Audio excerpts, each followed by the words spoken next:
ചരിത്രത്തിലെ ഏറ്റവും മികച്ച സമയത്തിലൂടെയാണ് അർജന്റീന നാഷണൽ ഫുട്ബോൾ ടീം കടന്നു പോകുന്നത് എന്ന് പറഞ്ഞാൽ അതിലെന്തെങ്കിലും തെറ്റുണ്ടാവുമോ?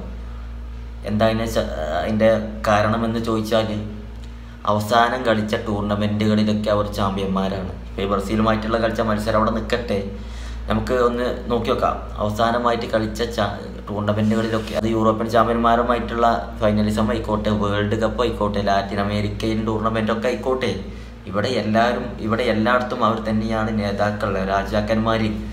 എല്ലാ ട്രോഫി അവർ കളിക്കുന്ന ടൂർണമെൻറ്റുകളിലൊക്കെ ഇപ്പോൾ അവർ ചാമ്പ്യന്മാരാണ്. ഇപ്പോൾ ബ്രസീലുമായിട്ടുള്ള മത്സരത്തിൽ 4-1 വിജയം നേടി ഭയങ്കര ഹൈപ്പിൽ വന്ന ബ്രസീൽ ടീം, അല്ലെങ്കിൽ യൂറോപ്പിലെ മികച്ച ക്ലബ്ബുകളിൽ കളിക്കുന്ന വാലണ്ടിയർ കാത്തു നിൽക്കുന്ന താരങ്ങളൊക്കെ ഒരുമിച്ച് വന്നിട്ടും അവരെ കൊണ്ടും ഈ ഒരു ടീമിനെ തൊടാൻ കഴിഞ്ഞില്ല. ഇതിൻ്റെയൊക്കെ കാരണം നിലവിലിപ്പോൾ കഴിഞ്ഞ ഏതാനും ടൂർണമെൻറ്റുകളിലും കഴിഞ്ഞ ഏതാനും വർഷങ്ങളിലും ഈ സെയിം താരങ്ങൾ ഒരുമിച്ച് കളിക്കുന്നു. ഭൂരിപക്ഷ താരങ്ങളും ലയണൽ മെസ്സി ഇല്ലാഞ്ഞിട്ടും അവർക്ക് ഒന്നും സംഭവിച്ചില്ല. ഇത്രയും വലിയൊരു ടീമിനെയാണ് അവർ മികച്ച മാർജിനിൽ തോൽപ്പിച്ചത്. അവരുടെ കെട്ടുറപ്പാണ് ആ ടീമിൻ്റെ കെട്ടുറപ്പ്. കഴിഞ്ഞ ഒരുപാട് വർഷങ്ങൾ ഒരുമിച്ച് കളിച്ചതിൻ്റെയും ട്രോഫികൾ നേടിയതിൻ്റെയും ഒക്കെ എക്സ്പീരിയൻസ് ഈ കളത്തിൽ, ഈ ഒരു മത്സരത്തിൽ നമുക്ക് കാണാൻ കഴിഞ്ഞു. അടുത്ത വേൾഡ് കപ്പിലും ഈ ടീമുമായിട്ട് തന്നെ അവർ മിക്കവാറും പോക്ക്.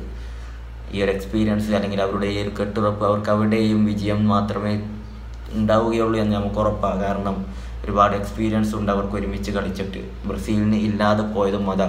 അവിടെ നിന്നും ഇവിടെ നിന്നൊക്കെ ഓരോ താരങ്ങൾ വന്ന് അവർ അവിടെ ക്ലബിലൊക്കെ അടിപൊളിയാണ്, പക്ഷെ ഇവിടെ സീറോ എന്ന് വേണമെങ്കിൽ പറയാം. അങ്ങനെയാണ്. പക്ഷെ അർജന്റീന അങ്ങനെയല്ല. അവർ ചരിത്രത്തിലെ ഏറ്റവും മികച്ച സമയങ്ങളിലൂടെ ഒരുപാട് വർഷങ്ങൾ അവരെ കപ്പില്ലാത്തതുകൊണ്ട് കളിയാക്കിയ അവരെ കൊണ്ടൊക്കെ കൈയടുപ്പിച്ചിട്ട് അവർ ചരിത്രത്തിലെ ഏറ്റവും മികച്ച സമയത്തിലൂടെ കടന്നു പോയിക്കൊണ്ടിരിക്കുന്നു.